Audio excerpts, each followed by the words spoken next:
2026 সালের জুনের মধ্যে বাংলাদেশে নির্বাচন হবে বলে আবারও জানালেন অন্তর্বর্তী সরকারের প্রধান উপদেষ্টা ডক্টর মোহাম্মদ ইউনূস।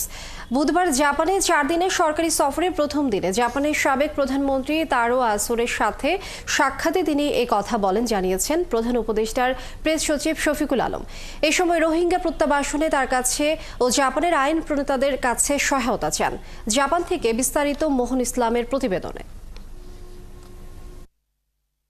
নিকে ফোরাম ফিউচার অফ এশিয়া 2025-এ যোগ দিতে বুধবার স্থানীয় সময় দুপুর 2টায় জাপান পৌঁছান অন্তর্বর্তী সরকারের প্রধান উপদেষ্টা ডক্টর মোহাম্মদ ইউনূস।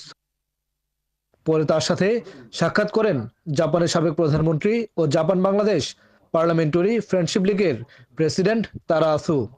বৈঠকে প্রধান উপদেষ্টা আগামী জুনের মধ্যেই বাংলাদেশে জাতীয় সংসদ নির্বাচন দেওয়ার কথা অঙ্গীকার করেন বলে জানান প্রেস সচিব শফিকুল আলম।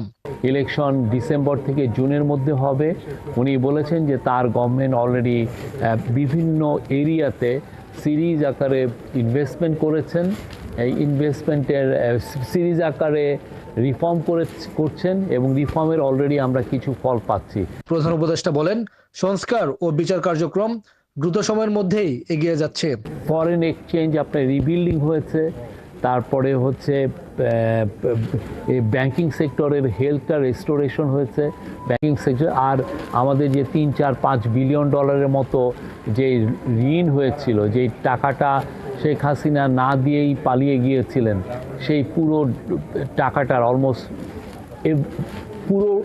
পুরোটুকু, কিছুটা বাকি আছে, পুরোটাই দেওয়া হয়ে গেছে। জাপানের সাবেক প্রধানমন্ত্রী ও আইন প্রণেতাদের কাছে রোহিঙ্গা প্রত্যাবর্ষণে সহায়তা চান প্রধান উপদেষ্টা। যে রোহিঙ্গা ক্রাইসিসটা কিভাবে দ্রুত সমাধান করা যায় এবং সেই জন্য প্রফেসর ইউনূস তার কাছ থেকে সহায়তা চেয়েছেন। উনি জানিয়েছেন যে উনি তার ফুল সহায়তা দিবেন। এ সময় বাংলাদেশে জাপানের বিনিয়োগ বাড়ানোর কথা বলেন প্রধান উপদেষ্টা। মোহন ইসলাম, 71, টোকিও, জাপান।